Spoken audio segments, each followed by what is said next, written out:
자, 그럼 네 번째 주제는 뭐냐? 아까 이영훈 교수가 MBC에 테러 당한 거, 이거에 대해서 여러분들이 많이 걱정을 했습니다. 자, 그러면 이영훈 그 교수에 대해서 어떤 식으로 당했는지 여러분 아마 잘 아실 거예요. 종족주의라는 책을 내셨습니다. 그런데 이 책에 대해서 MBC에서 아침부터 숨어있다가 집에서 막 마이크를 들면서 막 그 이영훈 교수를 정말 테러 인터뷰를 한 겁니다. 그러니까 이영훈 교수가 절대로 안 한다 하니까 끝까지 달려가가지고 막말을 하니까 이영훈 교수가 마이크를 치면서 그 말하자면 젊은 그 기자를 이렇게 탁 쳤는데 뺨을 맞았다고 하면서 경찰서를 가자고 그렇게 행패를 부린 겁니다. 근데 여러분 지금 이게 그냥 간단한 단순한 행패일까요? 여러분 한번 생각해 보십시오. 지금 문재인이 앞으로 어떤 일을 하려고 들 것인가. 지금 보세요. 지난 토요일 날요. 7시에 촛불 대집회가 열렸습니다. 이 집회에서요. 뭐가 주제였는가. 지소미아가 주제였어요. 지소미아를 폐기하자. 이래갖고 한 5살, 6살 된 애한테 이 문재인 심판이라는 이런 판나를 들게 했으면 제가 그것도 저 같으면 애한테는 들게 하지 않습니다. 절대로. 근데 뭘 얘기를 했느냐. 지소미아 폐기하라. 이 판례를 5살인가 6살 된 애한테 들게 했어요. 그 다음에 민노총과 그 다음에 정교조가 이런 사람들이 그냥 아주 조직적으로 나갔습니다. 여러분 이 데모를 보면은요 굉장히 맥이 똑같아요. 첫째 4대강 할 때, 그 다음에 광우병 할 때, 그리고 탄핵 심판할 때 이때 돈과 인원과 그 돗자리와 프로그램을 누가 깔았는가. 민노총이 깔았는데 이번에도 그렇습니다. 그래서 얘네들은요 목적이 지소미아예요. 지소미아를 왜 폐기를 하려고 하냐.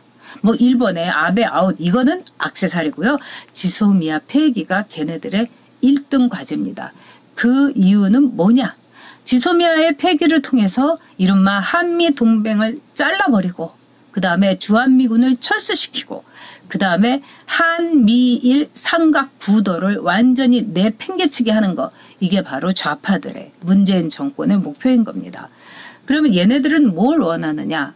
북한과 러시아와 중국의 동맹 구조 속에서 우리가 끼어들어서 사각 동맹으로 가겠다는 겁니다. 여러분 얼마나 무시무시한 일입니까?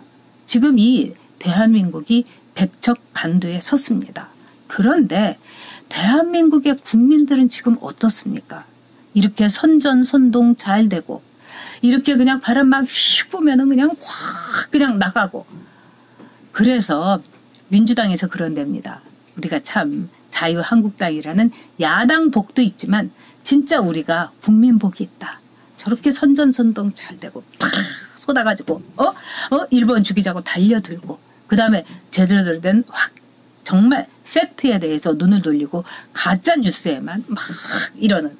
그래서 이런 국민들 정말 우리가 나라복이 아니라 정말 국민복이 있다 이렇게 한다고 합니다.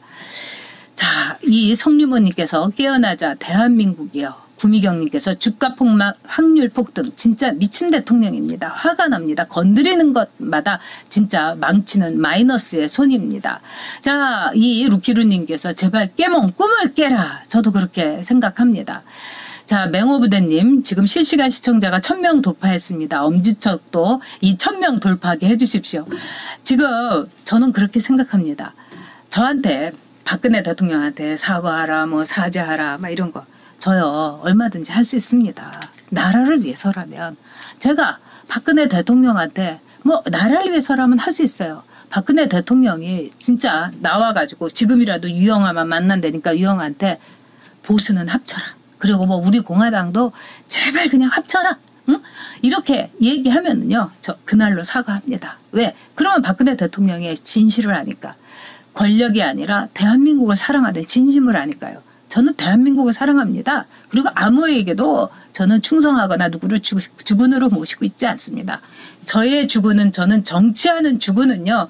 바로 여기에 있는 국민 여러분이었습니다. 대한민국이었습니다. 그러니까 여러분 이제는요. 문재인 심판만 해야 되는 겁니다. 그리고 문재인을 몰아내야지 이제 우리나라가 살 수 있습니다. 지금 이민을 떠나게 하고 우리 아이들을 일본으로 뭐 하와이로 미국으로 옛날에 무슨 하와이 사탕수수 농장에 보내는 것처럼 그 대학 앞에서 12시간씩 채찍 맞아가면서 일하던 게 어제입니다, 여러분. 우리 아이들 다시 그렇게 만들어야 되겠습니까? 제가요, 중동에 갔을 때 진짜 가슴이 너무 아팠습니다. 가서 보니까요, 네팔이라든가 방글라데시 이 노동자들이 막 그 대학 아래서 막 그 도로에서 길 닦고 있더라고요. 근데 그 사람들을 보니까 어떤 생각이 드느냐. 아, 30년 전에 중동에 우리 근로자들 가서 했던 게 저분들하고 똑같은 일을 했던 거 아닌가. 제가 그 생각을 했습니다. 그러니까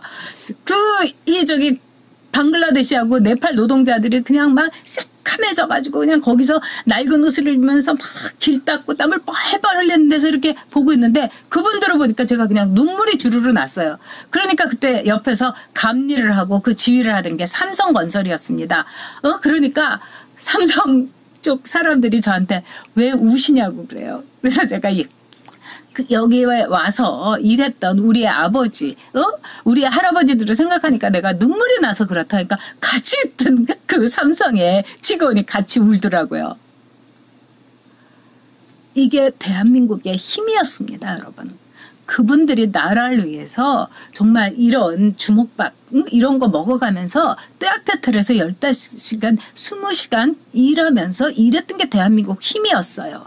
근데 이 문재인 이 좌파 정권 어떻게 했습니까, 여러분? 산업화 세력에 그냥 무임승차해갖고 돈도 안 내고 그냥 단짝 들어갔고 대한민국이 뭐 다시는 지지 않는다? 대한민국은 이겼던 나라예요. 일제 36년 동안 이렇게 일본을 극복하고 일본과 어깨를 나란히 하고요. 비메모리 반도체에서 1등 했던 나라가 어디 있습니까, 여러분? 식민지 시대를 당대에 극복했던 나라는 자랑스러운 대한민국밖에 없어요. 그걸 이룬 거는 박정희 대통령의 공이었고 중동에 갔던 근로자였고 내 목숨이라도 내 피값이라도 이 나라를 위해서 벌어오겠다고 하면서 월남에 갔던 우리 아버지들이었던 거예요, 여러분. 잊으면 안 됩니다. 다시 그때로 우리가 돌아가서 제가 오늘요 오면서 너무너무 더운 거예요. 그러니까 막 지하철에 그 계단을 또 올라가고 이러니까 제 나이도 있잖아요. 저 60대잖아요. 그러니까 너무너무 힘들어요. 그런데 제가 나라를 위해서 이거 아무것도 아니다. 이 떼약 밑에서 열사에서 총알이 막 뒤로 이렇게 스쳐가는 데서도 정말 대한민국을 위해서 싸웠던 우리 월남 파병 이런 분들을 생각하면서 내가 계단 뭐 그냥 제가 이렇게 세보면은요 여기까지 오는데 제가요 계단을 한 700개를 오르락 내리락 합니다. 아무것도 아니다. 그러면서 제가 고생을 더 해봐야지 전요. 그래야지 이 나라 귀한 거 안다. 제가 이렇게 생각을 했습니다. 다시는 지지 않는다. 문재인만 이 하야를 하면은요 지가 능력밖에 일을 내 능력이 부족했고 나라를 이렇게 말아먹었습니다. 국민 여러분 죄송합니다. 이러면서 문재인이 무릎 꿇고 석고대자 하면서요 대통령직에서 내려오면요 우리 다시는 지지 않습니다. 다시는 지지 않겠다라는 문재인은 말은 뭐냐? 지가 지고 있으니까 그런 거예요. 우리는 이겼던 나라입니다, 여러분. 대한민국이 어떤 나라입니까? 대한민국이 어떤 어른들을 모셨던 나라입니까? 그러니까 여러분 이제 문재인 하야를 위해서 이제 우리는 행동으로 나서야 됩니다. 그리고요 8월 15일에 우리도 나서야 됩니다. 그래서 8월 15일에 저도 나갈 겁니다. 그러니까 여러분 지금 뭐 김용태고 뭐 이명박 근처에 왕재수고 지금 그런 사람들을 얘기할 때입니까? 오로지 나라만 생각합시다. 나라를 선택하느냐 김용태고 뭐 이명박이고 박근혜고 뭐 전용이고 여러분 다 버리세요. 오로지 대한민국만 선택하고 우리 아이들의 미래만 봅시다. 문재인에게 맡겼다가는 삭개만 들이키는 삭개찬 이해찬에게 맡겼다는 이 대한민국 작살나고 아작납니다, 여러분. 어떻게 만든 나라입니까? 어떻게 되찾은 나라고 어떻게 세운 나라입니까? 어떻게 닦은 길이고 우리가 한 푼 두 푼 어떻게 세금을 내서 여기까지 온 나라입니까? 세금 한 푼 안 냈던 나라. 그 나라에서 정말 있었던 자기네들의 세금 안 냈던 세상에서 오글오글 거렸던 것들이 지금 이 나라를 잡고서 오로지 세금을 퍼주면서 표를 살려고 하는 겁니다.